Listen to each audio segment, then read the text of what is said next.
জানকীনগর high মাদ্রাসা Kanyashree team আপনার উদ্যোগে একটি গুরুত্বপূর্ণ ভূমিকা পালন করছে।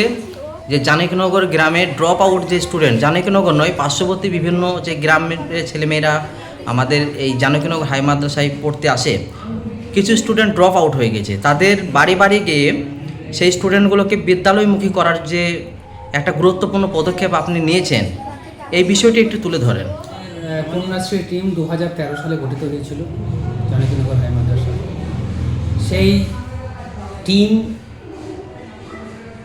2013 সাল থেকে কন্টিনিউয়াসলি এই ধরনের কাজটা করে যাচ্ছে এবং সাথে সাথে বলি বর্তমানে তারা কিন্তু একই রকম কাজ করছে এবং তার জন্য সরকারিভাবে হয়তো আমাদেরকে দুটো পুরস্কার দেওয়া হয়েছে। কন্যাশ্রী আউটস্ট্যান্ডিং অ্যাচিভমেন্ট অ্যাওয়ার্ড 2021 এবং কন্যাশ্রী আউটস্ট্যান্ডিং অ্যাচিভমেন্ট অ্যাওয়ার্ড 2024 এবং পশ্চিমবঙ্গ সরকারের পক্ষ থেকে দেওয়া হয়েছিল।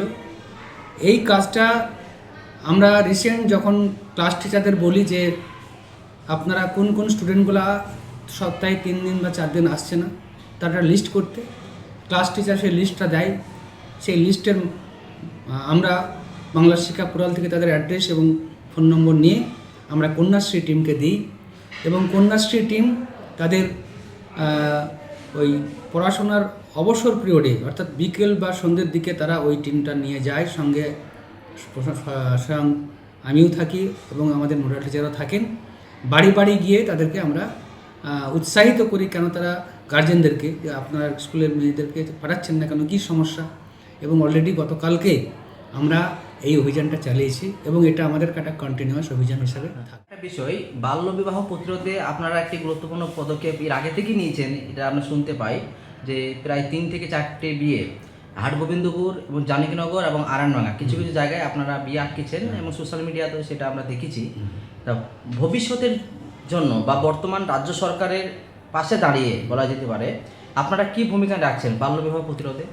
বাল্যবিবাহ প্রতিরোধে আমরা জানকীনগর হাই মাদ্রাসার কন্যাশ্রী টিম বরাবরই অগ্রণী ভূমিকা পালন করে এসেছিল এবং এটা চলবে কন্টিনিউয়াসলি, এটা চলতে থাকবে যতদিন পর্যন্ত এই স্কুলে প্রধান শিক্ষক হিসাবে আমি থাকব।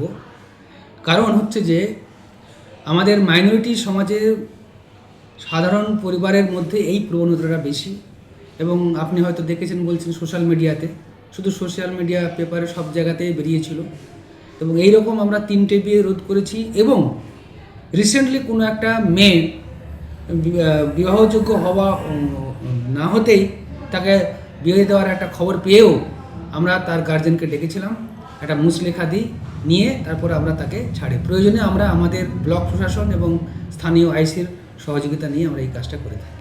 ধন্যবাদ।